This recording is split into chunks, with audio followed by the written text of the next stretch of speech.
आज संगत जी, प्यार से कहना जी, धन्यकार जी।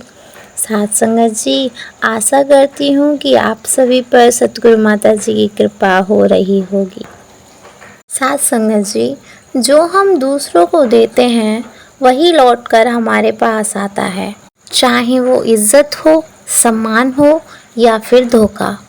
और आज की साखी इसी विषय पर निर्धारित है, तो चलिए आज की साखी सुनते हैं।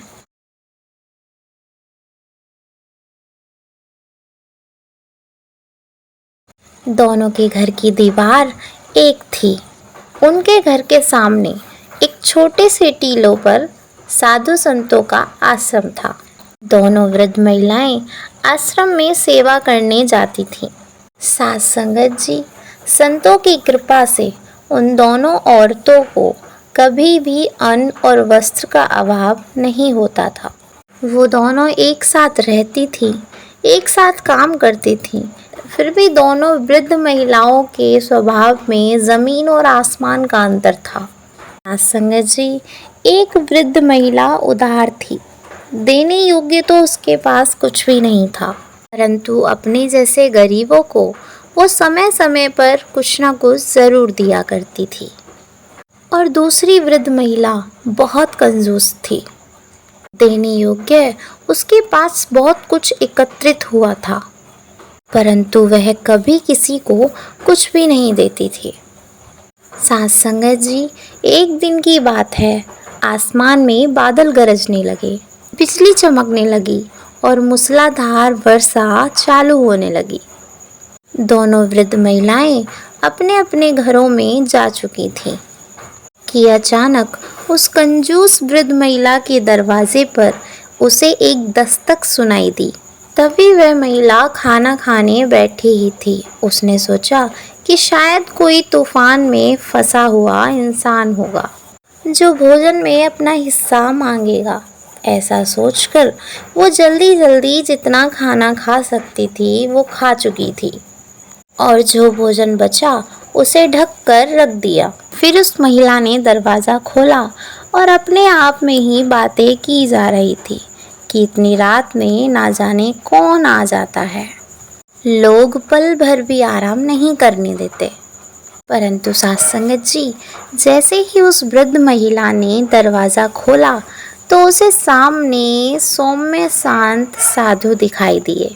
वो वृद्ध महिला साधु को देखकर हैरान रह गई। साधु ने वर्षा से बचने के लिए सिर पर एक मोटी बोरी डाल रखी थी और उस भीगी हुई बोरी से पानी की बूंदें टपक रही थी। साथ संगत जी, साधु ने उस महिला से कहा कि मैया, रोटी का एक टुकड़ा मिल सकता है क्या? साथ संगत जी, वो महिला जानती थी कि ऐसे साधु संत जरा सी सेवा के बदले बहुत कुछ दे जाते हैं, इसीलिए उसने तुरंत ही भोजन की थाली हाजिर कर दी।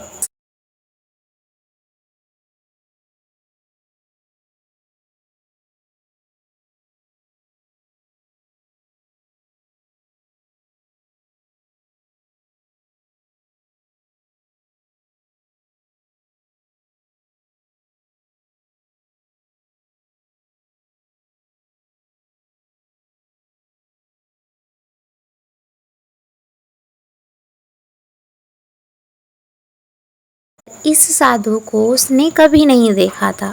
उस साधु के चेहरे पर सुकोमल कोमलता और पवित्रता झलक रही थी कि पहली झलक में ही उनके अंश तल का आर पार देखा जा सकता था। पर साथ संगत जी, वृद्ध महिला ये सब कहाँ से देखती? वो कौन है? वो महिला तो यह जानने के लिए आतुर थी कि वह साधु क्या लेके आया है। साधु ने उस औरत से कहा कि कितना भयंकर तूफान है।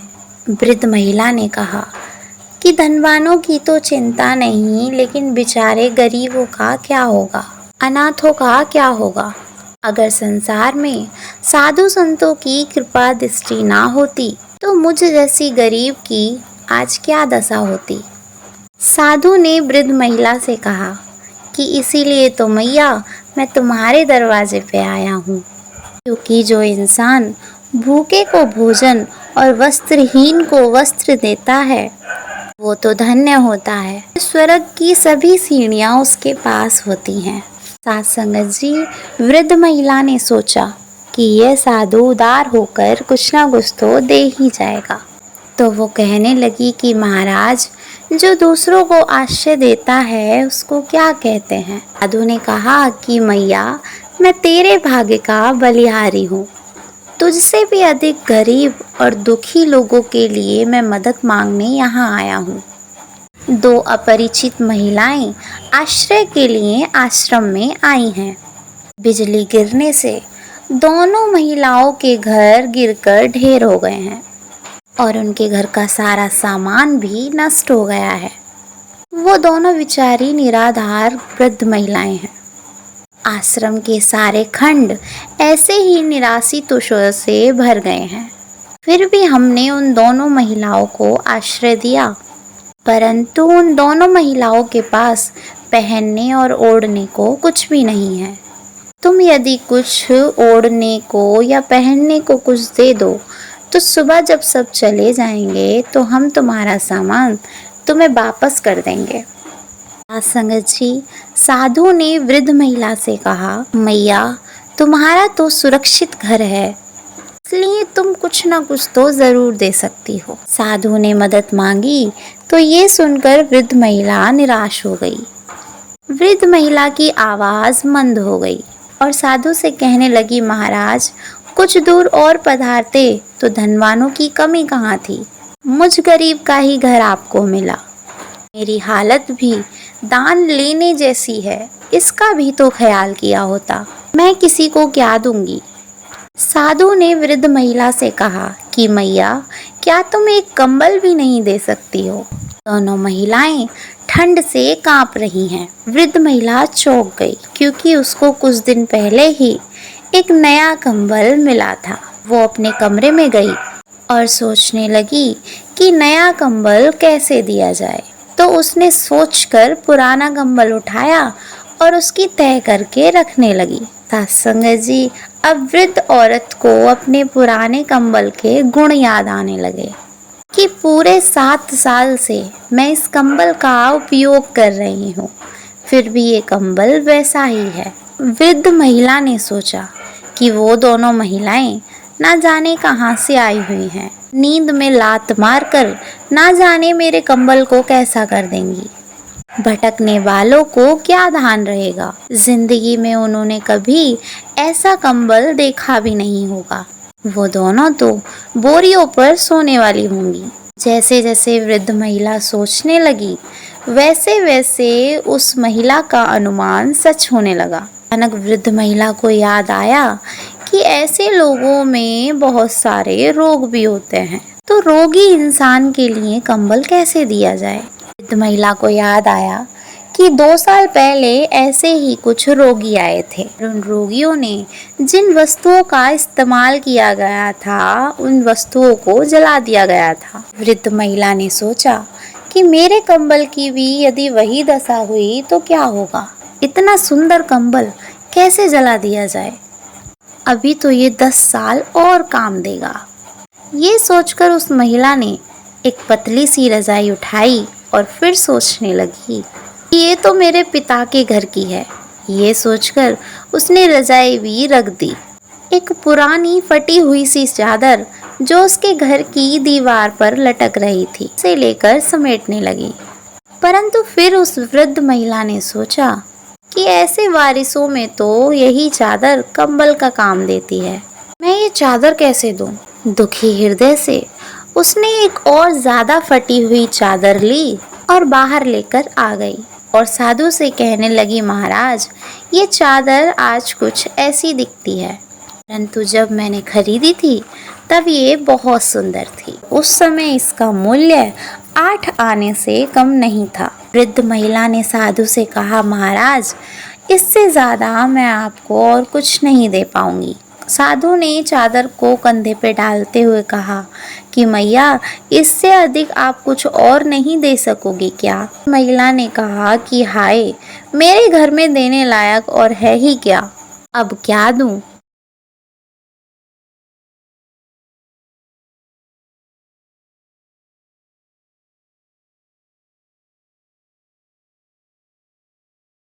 वो तुम्हारी ही तरह वृद्धा हैं। वो सब कुछ गवा बैठी हैं, कुछ तो और दे दो। लेकिन उस वृद्ध महिला के पत्थर दिल पर कोई प्रभाव नहीं पड़ा। साधु वहां से निकलकर पास के दूसरी वृद्ध महिला के घर गए। वहां पर जाकर भी साधु ने वही बात कही। निराधार महिलाओं की बातें सुनकर उस दूसरी वृद्ध महिला का हृदय भर आया। उसने साधु से कहा कि ठीक है महाराज। ये सोचकर वह दूसरी वृद्ध महिला अंदर गई और अंदर से नया कंबल लेकर आई और साधु से कहा कि भगवान की कृपा से मुझे ये नया कंबल अभी मिला है, लीजिए इसे ले जाइए। और उसने कंबल साधु को दे दिया। साथ ही वह दूसरी वृद्ध महिला बोली कि महाराज ये पुराना कंबल भी लेते जाइए, शायद ये भी उनके काम आ जाएगा। और ये रजाई भी और ये चादर भी यहाँ किस काम आएगी। एक रात तो मैं किसी भी तरह काट ही लूंगी। वो बेचारी औरतें ठंड से ठिठुर रही होंगी। साथ ही साथ उस उदार दिल वृद्ध महिला ने कहा कि मेरे कपड़े भी उनके काम आ जाएंगे, आप इन्हें भी ले जाइए। उस दूसरी वृद्ध महिला ने जितना दिया साधु ने चुपचाप रख लिया। आज संगत जी, साधु के मुख पर एक उज्जवल मुस्कान लहरा रही थी। वृद्ध महिला ने कहा साधु महाराज से कि महाराज मैं तो अपनी रात बोरी पर ही काट लूंगी। उस उदार दिल वृद्ध महिला ने अपने घर का करीब करीब सारा सामान ही साधु को दे दिया। साधु के जाने के बाद आंधी बारिश और तेज हो गई। आकाश में भी भयंकर गर्जन होने लगी थी और बहुत ही भयंकर हवा चलने लगी। अचानक एक जोर की बिजली चमकी और उन दोनों वृद्ध महिलाओं के घर पर जाकर लहर गई। वो दोनों वृद्ध महिलाएं तो बच गईं, परंतु उनके घर का सारा सामान और उनका घर स्वाहा हो गया था। दुख से बिलखती हुई दोनों वृद्ध महिलाएं तूफान से लड़ती हुई परेशान होने लगी। तभी उन्हें साधु की मधुर वाणी सुनाई दी कि इधर चलिए, वहाँ मेरे आश्रम है। दोनों का हाथ पकड़कर साधु उन्हें अपने आश्रम में ले आए। साथ संगत जी, साधु के आश्रम में छप्पर के नीचे दीवार के पास उधार की दी हुई सारी वस्तुएं ज्यों की त्यों रखी हुई थी। तो साधु ने उस उदार दिल महिला से कहा कि माई, ये सारा सामान तेरा है और तुझे ये वापस मिलता है। तूने जो दान दिया था वो खुद को ही दिया था। साथ संगत जी, साधु की बात सुनकर उस उदार दिल महिला ने साधु से कहा कि महाराज उन दोनों वृद्धाओं का क्या हुआ जिनके बारे में आप बात कर रहे थे। तो इस पर उस साधु ने उस उदार महिला से कहा उस उदार दिल महिला से कहा कि माई, वो दोनों तुम ही हो। तुमने उदार बनकर निराश्रितों के लिए जो कुछ बचाया वही भगवान ने तुम्हारे लिए बचाया है। फिर दूसरी महिला की ओर देखते हुए साधु महाराज ने उसे फटी हुई चादर देते हुए कहा कि तेरा सब कुछ नष्ट हो गया, तेरा इतना ही बचा है क्योंकि तूने इतना ही दिया था। और चादर देकर उस साधु महाराज ने दूसरी वृद्ध महिला से कहा कि मैया, आज ये चादर ऐसी दिखती है, परंतु जब ये चादर खरीदी गई थी तो बहुत सुंदर दिखती थी और उस समय इसका मूल्य भी 8 आने से कम नहीं था। वो कंजूस वृद्ध महिला कुछ नहीं बोली, बस अपना मुंह नीचे करके बैठी रही। साथ संगत जी, वो साधु सिर्फ धीरे से हंसे। बिजली की एक चमक ने रात्रि के अंधकार में साधु की सारी काया को तेजो में बना डाला। इसीलिए साथ संगत जी कहा जाता है कि जो हम दूसरों को देते हैं वही हमें लौट कर मिलता है। एक बार की बात है, एक गांव में एक किसान रहता था जो दूध से दही और मक्खन बनाने का काम करता था। एक दिन उसकी पत्नी ने मक्खन तैयार करके उसको दिया और वो उसे बेचने के लिए गांव से शहर की तरफ रवाना हो गया। वो मक्खन गोल पेड़ों की शक्ल में बना हुआ था और हर एक पेड़े का वजन 1 किलोग्राम था। शहर में किसान ने उस मक्खन को हमेशा की तरह एक दुकानदार को बेच दिया और दुकानदार से चाय पत्ती, साबुन, तेल और बहुत सारी चीज़ें खरीदी। फिर वापस वो अपने गांव को आ गया। किसान के जाने के बाद दुकानदार ने मक्खन को फ्रीजर में रखना शुरू किया। उसे ख्याल आया कि क्यों ना एक पेड़े का वजन किया जाए। सास संगत जी, उस दुकानदार ने हैरत और निराशा से उसने सारे पेड़े तोले, लेकिन किसान के लाए हुए सारे पेड़े 900 ग्राम के ही पड़े। अगले हफ्ते जैसे ही किसान हमेशा की तरह उस दुकानदार को मक्खन देने के लिए आया, दुकानदार ने किसान से चिल्लाते हुए कहा कि दफा हो जाओ, किसी धोखेबाज से कारोबार करना हमें बिल्कुल अच्छा नहीं लगता। 900 ग्राम मक्खन को पूरा 1 किलोग्राम कहकर बेचने वाले शख्स की मैं शकल भी नहीं देखना चाहता। संगत जी, किसान ने बड़ी ही विनम्रता से दुकानदार से कहा कि मेरे भाई, मुझसे नाराज ना हो, हम तो गरीब लोग हैं। हमारे माल तोलने के लिए वजन खरीदने की हैसियत कहाँ। तुम्हारे यहाँ से जो मैं 1 किलो चीनी लेकर जाता हूँ, उसी को एक पलड़े में रखकर दूसरे पलड़े में मक्खन रखकर वजन करते हैं, तो जितना तुम चीनी देते हो उतना ही मक्खन तुम्हारे पास आता है। साथ संगत जी, जो दूसरों को दिया जाता है वही लौटकर हमारे पास आता है, फिर चाहे वो इज्जत हो, सम्मान हो या फिर कोई धोखा। साथ संगत जी, उम्मीद करती हूँ कि साखी आपको अच्छी लगी होगी। अगर अच्छी लगी हो तो कमेंट में ज़रूर बताइएगा। तो चलिए सभी मिलकर एक बार सिमरन करते हैं। तू ही निरंकार, मैं तेरी शरणहा, मैनू बख्श लो। तू ही निरंकार, मैं तेरी शरणहा, मैनू बख्श लो। साथ संगत जी, प्यार से कहना, धन निरंकार जी।